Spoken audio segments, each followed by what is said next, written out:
Well, I honor each of you for your presence here today, and especially with the state of the world as it is at the moment. I believe this message is not only timely but necessary to move humanity forward. In the last 215 days, there have been 250 shootings nationwide. It's happened so often that for many of us, it doesn't even seem like news. And my concern is that for our country, we've lost our soul. So those of you who are committed to doing this work by showing up, by praying, by meditating, by reading spiritual things, by reaching out to those in need, by making sure none are made fun of, that none are judged by the color of their skin or their orientation, that you are the change makers of society itself. You are the ones that are waking us up to the truth. That in fact, we are souls. We are here to be full of light, full of love, full of bliss, full of goodness and compassion. And you are the ones making it happen. You are the ones. So this series, this 4-week series, we're going to begin today, is very important to me personally, and as I said, I believe not only to our country but to the world. Today begins our series on soul evolution, and we need a basis for why are we even doing this? What are we even looking at? So for each one of us, we are in a process of evolving. Now, everyone's evolution looks different. Some of us go slow. Can I have an amen? Some of us go at lightning speed, and we wonder what's taking everybody so long. We are also at different stages of our development in terms of how often we've been to planet Earth. So for some of you, if you grew up in Christianity, this will be a stretch, but stay with me. I promise you by the end, you will be with me, okay? If you can just hang in there. Because if you grew up in Christianity, you heard that you were an eternal soul. But you're also probably taught that one day you die, you go to heaven, you walk on paved streets and play a harp for the rest of eternity. Well, what I can assure you of is that in heaven, you're not resting. They're working very hard to support us here on planet Earth. Angels, spirit guides, ancestors that have gone on before us are sending us energy, are supporting us, are working diligently to support our souls moving forward. Because, see, they're in the light right now and we're not. We're in this dense planet trying to figure out how to be good humans, how to make life work, right? So you are, in fact, called, if you're here, to grow and expand. You are in an evolutionary process, and in fact, you are evolving. Some of us, again, it might take longer than others, but you are moving forward as a soul. Can I have an amen? So sometimes it feels real difficult, and a lot of people have told me, virtually every person I have talked to one-on-one, including my mentor, including a healer I work with, are saying, everything is really hard right now. Everybody I work with is in like life crises that they did not imagine themselves, and things that used to feel easy are now feeling really difficult. So the good news I want you to know is that's a good sign for your soul. You're about to evolve right out of that. So hang on, don't give up. As the song said, keep pressing, keep blessing, right? Just stay with it. Because you're about to step into the light in a new way that you have not seen before. There are universal energies supporting you. So your intention, the intention you're holding, the direction you're choosing to go is very important right now. Very, very important. Every choice has a lot of weight right now cosmically with what is going on. I know it from experience in my own life. I know it from working with people. Right now is a choice point. As you step into the light, you're making a huge choice for your soul. If you're not stepping into the light, also a choice for your soul. So, what is the soul? If you're taking notes today, that's number one. What is the soul? Your soul connects you with God. Most important. Your soul also, though, is connected to the here and now reality, like what we like to call third dimension reality. Your soul is your connection to God, your connection to the infinite.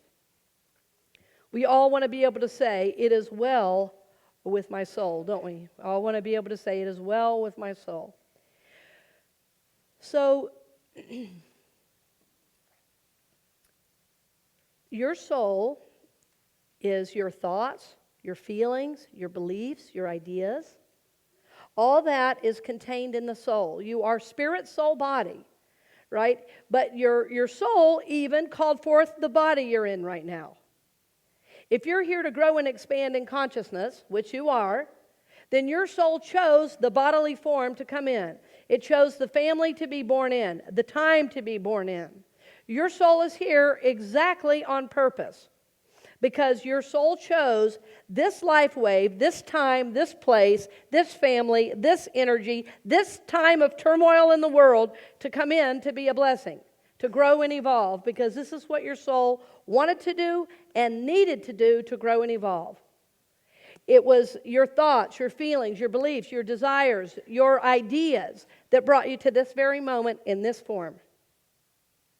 So everything is right on purpose for you. Your soul has been with you from the very beginning, will continue to be with you when the body dies, and will be reborn again. This is how we get young souls and old souls. Some of us have been here more times than others. And we know what a young soul is, right? This is the soul that says the one with the most toys wins. Yeah, that's a young soul. Because an old soul says the one with the most love wins. Yeah. We say, you can keep the stuff, man. That ain't nothing. Right? Yeah, that's what an old soul says. Stuff's cool, but what really matters is, yeah, connection. Exactly. So, we are souls evolving. So what does this mean? Well, it means we learn to move from the intellect to intuition. Moving from the intellect to intuition. That's number 2. The intellect can only get you so far. If you don't engage the soul, there's a stop at the intellect. This is what we're seeing running countries right now, is intellect. And it only gets us so far. Right, wrong, bad, good, da-da-da, da-da-da, da-da-da, da-da-da, da-da-da, da-da-da. That's the intellect. It's tired. It's like so over. I'm so over the intellect. Amen? I am just over it. Say with me, I'm over it. Right. The intellect, it'll only get you so far. And what's amazing, when we're in the intellect, we are so sure this is the answer. It's about this big. Right? The room for you is about this big. But the temptation now, as you start to grow and expand, is you start to look at people not growing and expanding, and it's obvious because of the behaviors, right? So we're not responsible for what we think and feel, but for what we do and say. What we do and say, this is how you see evolution, what you do and say. So it's easy to start judging everybody and all of that. If you're doing that, you're back in the intellect, honestly. Right? So we want to stay focused on the intuition. So intuition expands what the intellect knows. The intellect knows what you've read, what you've been taught, what you can see when you turn on the television. The intuition can see beyond words. The intuition can see beyond images, beyond circumstance, to the higher realization of what's going on. So in the intellect, it's like you're standing at the foot of a mountain looking up. And you say, boy, that's a big journey. And all you can see is like one step in front of the other. But if you're operating from the intuition, you're on the mountaintop, and you say, look at that. Boy, that's a big journey, but I know I'm going to make it. Because here I am. So, see, there's a widening, expansive awareness that is not available, simply not available when you're in the intellect. And the intellect is wonderful. We don't throw that out. the intuition then works through the intellect. Right? So the intuition is informing your mind, and then you know what's next. But it comes from beyond the mind. Intuition comes from the soul, and remember, your soul is connected to what? To God. Right? Your soul is always connected to God. So when you receive this feeling, this knowing, this inner guidance to move forward on something, that is from your soul. And your soul is going to be so happy the more you listen. It's going to say, oh boy, we've got somebody serious now. Let's give him more messages. Let's give her more help. Let's give her more support. And the more you rely on it, the more active and right on it is. But at first, it can be a little like, it's like sometimes you'll say, I think I'm supposed to do this, but it seems illogical. Raise your hand if you've ever thought that. Mm-hmm. That's just how you know it's from God. The mind is centered in logic. God is beyond logic. God is beyond logic. Say that with me. God is beyond logic. Beyond. Yeah, beyond. The intellect will only get you so far. Have you ever thought a problem to death and then taken it into meditation and gotten a whole different idea of how to deal with it? Yeah. So it's like you have, the intellect is so limited because it's limited to what you can see, what you can touch. And the intuition is what is unseen. But it ends up manifesting in the physical realm. So even though the intuition is based in the invisible, you get lots of affirmation in the visible as you start moving forward. Things that you didn't know were possible are suddenly possible. And you receive that information through the soul. Again, it impacts and touches the intellect, but it's not relying on something you read in a book. Many, many times we've had experiences here in worship. I've had people tell me, I've received guidances. I don't even know how I knew it. How? Intuition. Because in God's mind, there is infinite information. I don't know if anybody in here loves to cook. I love to cook, and I've been cooking a lot recently. And sometimes I'll ask if there's a dish that I know somebody in my family made. I'll even ask for help from my ancestors for how to make it. Or I'll ask for intuition on what to put in a dish. I know that sounds like a real benign way to practice, but it's a wonderful way to practice your intuition because you start to be able to recognize that voice that's working in and through you. You start to be able to tap into a different energy. People often call that intuition your sixth sense, right? So try that. Something you like to do that you already do. See if you can tap into that intuition to help you do it, right? See if you can tap into this other energy. And remember, some of us will feel it. Some of us will have just this knowing. Some of us might even get like a visual. That's cool. If you get visions, I'd like to know about it. I'm so fascinated by that because I barely get those. Just once in a great while, I barely get those. Usually I get like a feeling or a knowing about what's mine to do. What's so amazing about the intuition, though, is it opens you up. It's expansive. You have more choices. You have more freedom. The intellect is very, very limiting. The intuition, limitless. Intuition is limitless. So the intellect, if you think about it, is kind of the brain of the ego or the personality. And the intuition is kind of the brain of the soul. That's how I think about it. It's like your intuition, tapped in, turned on, yes. You know when something is yours to do. This is the goal when we are evolving souls, to move from intellect to intuition. One of the key ways we talk about often, and I want to spend a little time on it, is meditation. But real specifically, meditation to shed the personality. There is so much research now that everybody loves to share scientific facts about why we meditate. It lowers heart rate. It helps with blood pressure. It's great for anxiety. It's good for your health in general. I mean, yes, yes, and yes. But the main reason we meditate is to shed the personality. All that other stuff is wonderful and is a byproduct, but it's only a byproduct because it connects us with God, which is our source. Right? So we don't really meditate to lower blood pressure. We do it to shed the personality, to shed the shell that we have falsely identified with as who we really are. You are not your personality. You are not your ego. You are not your looks. Bless you. You're beautiful, but you're not even that. You're not your family. You're not your money. You are a soul. And that's what we want to connect with. So we meditate to shed the personality self. We meditate to shed the personality self. So I'm going to say to you today, meditate, meditate, meditate, even if it's 5 minutes a day. Everybody has 5 minutes. I don't care if you're 95 or 5, you have 5 minutes a day. Can I have an amen? Amen.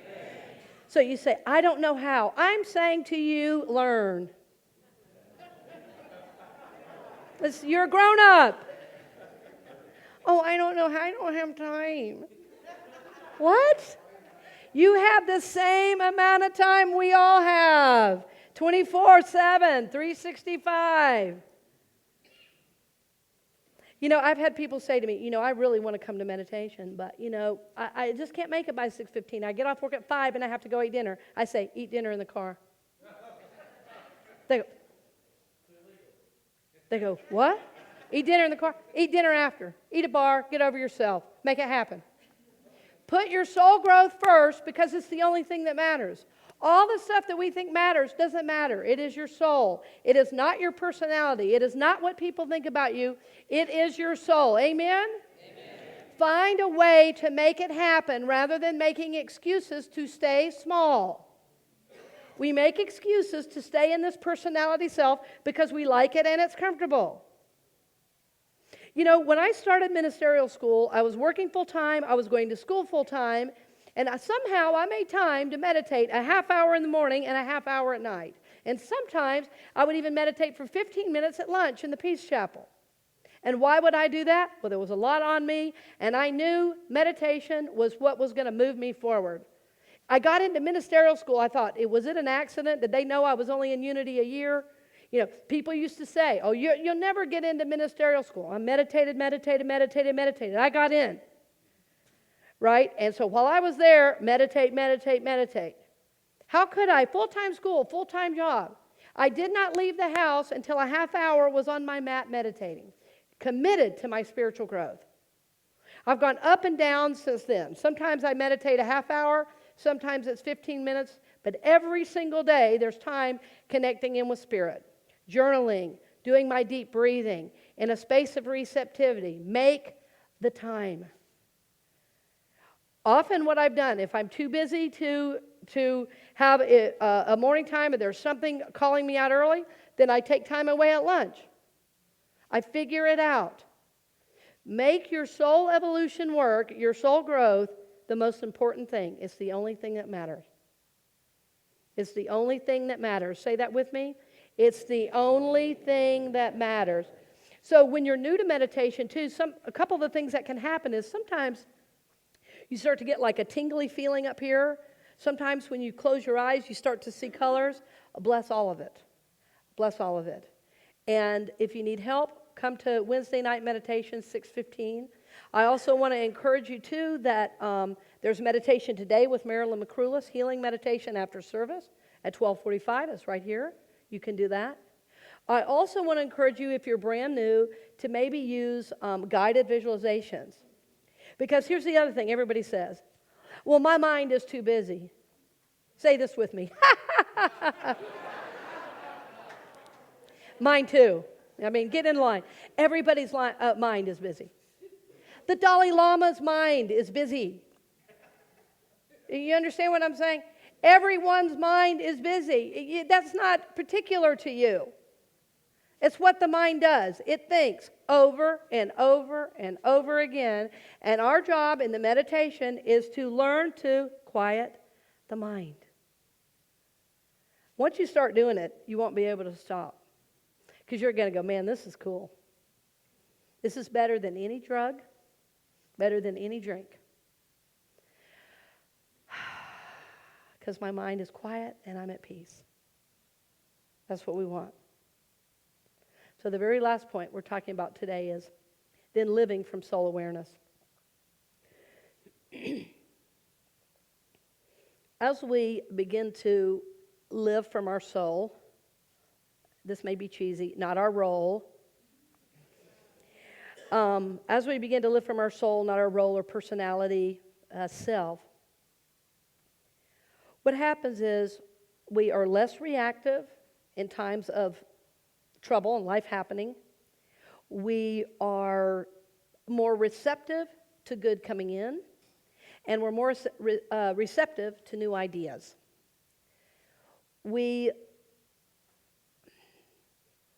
want to be living from a soul awareness because we touch that inner peace, and we find, I have found, I am at home in myself. I am at home in myself. See if you can just breathe into that idea that you're totally at home in yourself.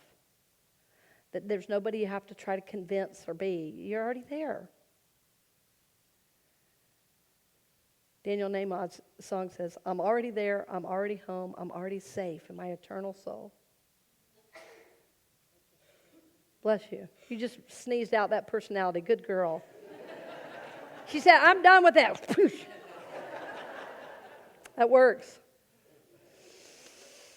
So take a nice deep breath and imagine living life from soul awareness.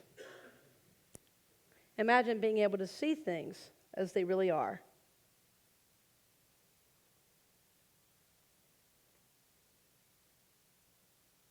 So you are a soul moving from intellect to intuition. You are a soul meditating to shed the personality so that you can live from soul. That is the truth. And so it is.